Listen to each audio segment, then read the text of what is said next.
Good morning, ladies and gentlemen. It is that time of the day, Monday morning, another great day, another day to be alive, grateful and thankful for the opportunity to be 6 feet above ground instead of 6 feet underground.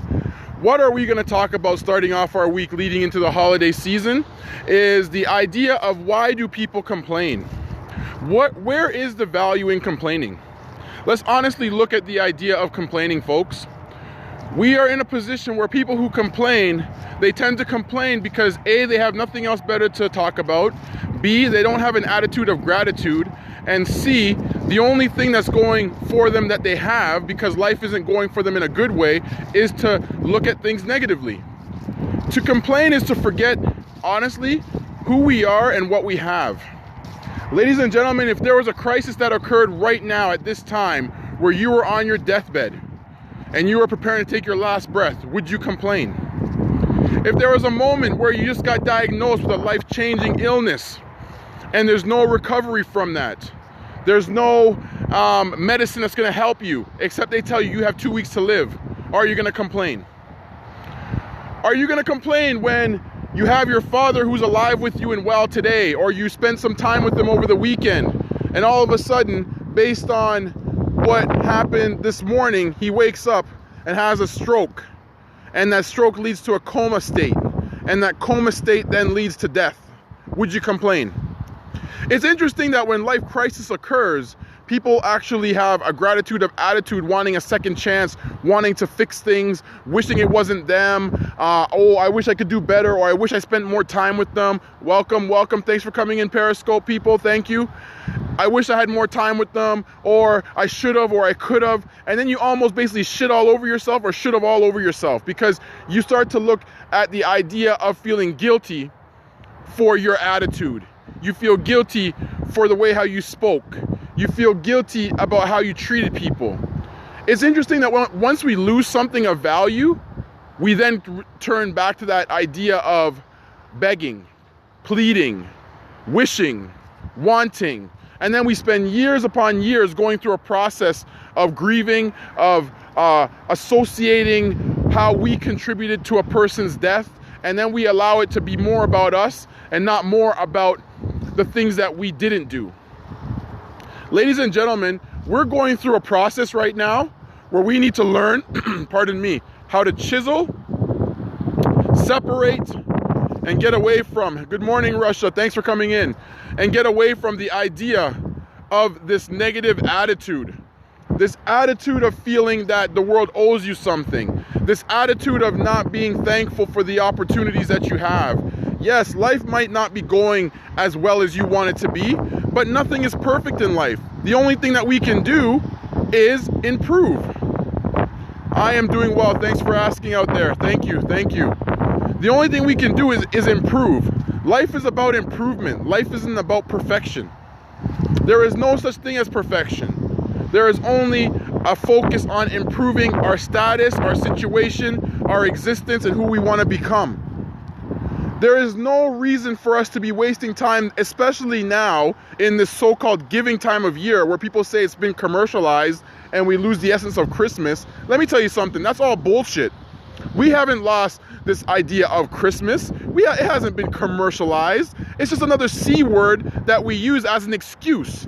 We use it as an excuse because, truthfully, we've lost the essence of what Christmas really means. It's a sense of giving, receiving with love, inspiration of hope, togetherness. All those things come into play. We are not commercializing anything. We're more or less compromising. Because once we learn how our family dynamics are, and someone's complaining, or someone's this, or someone's not doing this, or someone's not saying this, or someone's not letting us see what is appreciative of what's going on, we then turn around and say, fuck it, this family sucks, these people suck, I don't want nothing to do with them anymore. Can you see how, imagine just for a moment that you say fuck it right now, and pardon my language, but I gotta be direct here. There's a lot of people right now who are dealing with this. They say, fuck it, I don't want nothing to do with my family anymore, I want to separate myself, I don't want to talk to anybody. And then all of a sudden, you take one significant life-changing event of a loved one who you said fuck it to, at Christmas time or a week before, and then in the new year, they're dead. Now what do? And what's interesting is it creates a domino effect where your attitude of bitterness, anger, resentment, guilt, shame, all those things come into play, and it impacts the other people who aren't even around you, who don't even have nothing to do with the problem. And we have to now deal with the idea of a loss of a loved one on top of a loss of someone's identity and respect for themselves, to the point that they haven't had a chance to really take back and say to themselves, you know what, I don't care how things are, I'm appreciative of X. I'm appreciative of Y. I am grateful of this. This is what happens. Hi, good morning. I'm from Toronto. Thanks for joining in. I'm from a mindset where at the end of the day, you can go through life and realize that the things that we're going through, ladies and gentlemen, is all a part of our individual process. Before we were even conceived, all these life experiences that we've gone through were meant for us to go through for a reason. We all have a destiny, but we all have a process to discover and uncover our authentic selves. And sometimes we need to go through hardships, not to feel guilty or shameful of them, not to say screw everybody, but more importantly is to say, what is it that's supposed to help me to get better? Because when you look at the opportunities to get better, you can slow down or quit the generational cycle of what you're coming from. Good morning, welcome. You can quit that, you can end it. You can end the generational cycle. But we don't need to keep it going by feeling as if you don't have any value. When you do, your value is based upon how you choose to see yourself and how you choose to appreciate yourself. And when you appreciate yourself, you're also appreciating what you're going through and what is around you. You're appreciative of your house. You're appreciative of your apartment. You're appreciative of the running water. You are appreciative of the food in your fridge. It's about simplification instead of complication. It's about looking at what is instead of looking at what you want it to be. Because most of the time we find people trying to create people to be a certain way. Thank you. I've heard that before about Shaq. Thank you. Somebody on Periscope saying something to do with Shaq, and sometimes they say I look like him or resemble, whatever, but thank you very much. Sometimes in life, ladies and gentlemen, we tend to forget the things that are in front of us that are tangible. And we are focusing so much more on the ideas of the things that we want that we forget about what's in front of us. Let's not lose sight of what we have. Appreciate what we have, because if we can't appreciate the things that we have now, we'll never appreciate it when it comes to the bigger things later. And we need to take time to reflect on ourselves, reflect on the fact that no matter what happens in this world, we are thankful and grateful for whatever we have. It could, regardless of it being a job loss, loss of income, loss of status, loss of a loved one, we can still recuperate, regenerate, and then rejuvenate ourselves in a way to help us grow from those experiences. Because no matter what happens in life, ladies and gentlemen, we are placed on this earth for a reason, and we are ultimately here for a time.